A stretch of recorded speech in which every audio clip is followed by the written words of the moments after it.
कोकणातल्या राजकारणात विशेषतः रत्नागिरी जिल्ह्यातल्या राजकारणात एक ट्विस्ट आला आहे.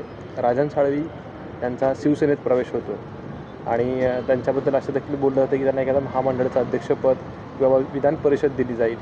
तुमची याच्यावरती प्रतिक्रिया काय आहे? कारण की त्यांचाच पराभव करून तुम्ही निवडून आलेला आहात. मी मागील 5 ते 6 दिवसापूर्वी आपल्याच माध्यमातून सांगितलं होतं की राजन साळवी साहेब हे एकनाथ शिंदे साहेबांच्या संपर्कामध्ये होते आणि आहेतही.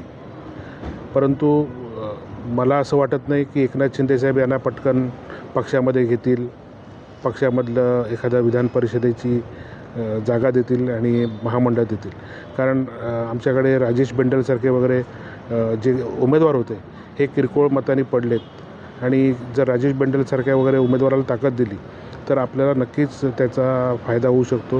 आणि एकनाथ शिंदे साहेब धूर्त आणि अतिशय हुशारी मुत्सद्दी राजकारणी आहेत, त्याच्यामुळे ते योग्य वेळी योग्य निर्णय घेतील याची मला पूर्ण कल्पना. एकंदरीत कार्यकर्त्यांमध्ये ही चर्चा आहे सध्या राजन साळवी ही मला वाटतं पूर्णपणे अफवा आहे. कारण असा निर्णय घेताना मला असेल, उदयला असेल, एकनाथ शिंदे साहेब नक्कीच विचारात घेतील याची मला पूर्ण खात्री आहे. तसंच खाली आमचे निलेश राणे साहेब आहेत, नंतर अन्य आमचे भरतशेठ गोगावले आहेत.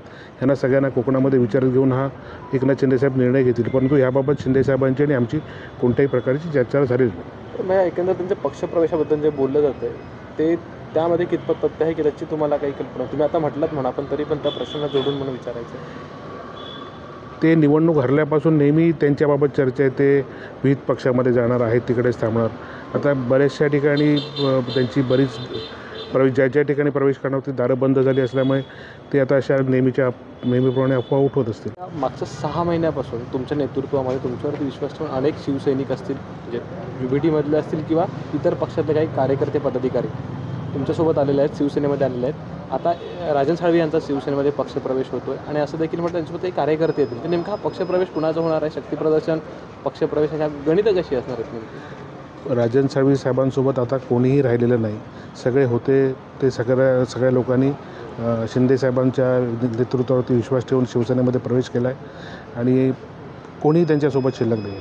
त्याच्यामुळे आता ते जे काय त्यांची जे हे धडपड चालली ही वैयक्तिक पदासाठी असेल किंवा वैयक्तिक कामधंद्यासाठी असेल अशी धडपड त्यांची चालू आहे.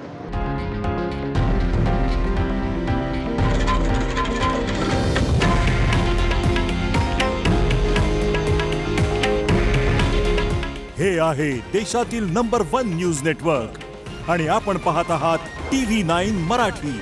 काळजी तुमची, हित महाराष्ट्राचं.